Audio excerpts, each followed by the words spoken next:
భారత మాజీ రాష్ట్రపతి ఏపీజే అబ్దుల్ కలాం 11వ వర్ధంతిని తెనాలిలో ఘనంగా జరుపుకున్నారు.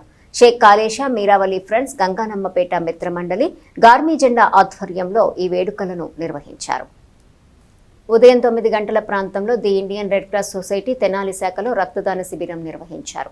అనంతరం గంగానమ్మపేటలోని కాళేశా డెకరేషన్ ప్రాంగణంలో విద్యార్థులకు పుస్తకాలను పంపిణీ చేశారు.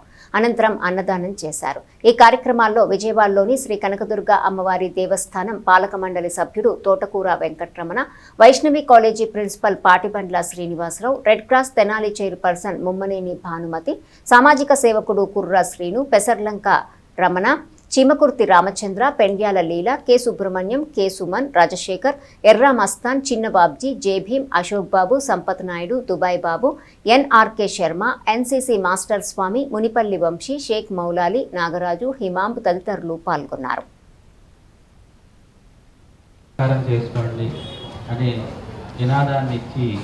మన కోట్ల మంది యువతకు, మన భారతదేశ యువతకు స్ఫూర్తినిచ్చినటువంటి ఏపీజే అబ్దుల్ కలాం గారు మరి మేఘాలయ షిల్లాంగ్లో విద్యార్థులతో ప్రసంగిస్తుండగా ఆయన ఒకసారి ఈ రోజున మరి వారు స్వర్గస్థులైనారు.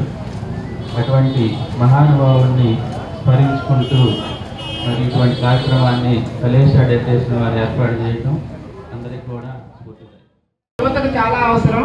మరి ఈ రోజు మనం ప్రపంచ దేశాల్లో అగ్రస్థానంలో ఉన్నాము అంటే అబ్దుల్ కలాం గారి యొక్క స్ఫూర్తి. ఆ స్ఫూర్తిని యువత ఆదర్శంగా తీసుకొని మరి మన భారతదేశాన్ని ముందుకు తీసుకెళ్లాలని మరి అబ్దుల్ కలాం గారికి మన భారతదేశం వైపు చూసిందంటే అది అబ్దుల్ కలాం గారు చేసిన ఒక నిజాయిలు.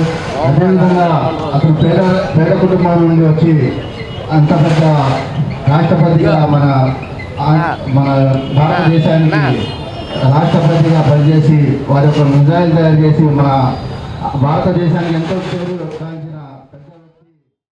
ఈ రోజున ఈ దేశానికి 11వ రాష్ట్రపతి. ఈ రోజున అనుకోకుండా 11వ వర్ధంతి జరుగుతుంది.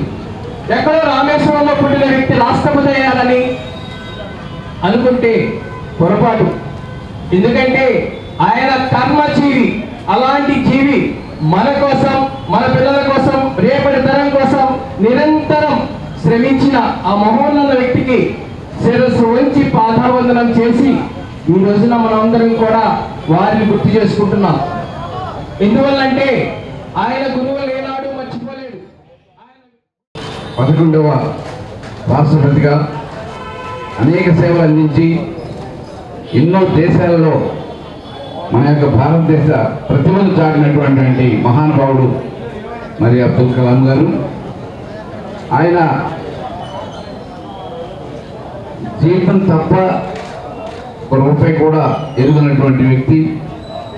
స్వయంగా ఆయన అన్నగారు ఢిల్లీ చూడటానికి వస్తే ఆయనకి అయిన ఖర్చులు, భోజనం ఖర్చులు కూడా ఆయనే ఇచ్చి ఆయన యొక్క మానవత్వాన్ని, నిజాయితీని పెంచుకున్నటువంటి వ్యక్తి అబ్దుల్ కలాం గారు.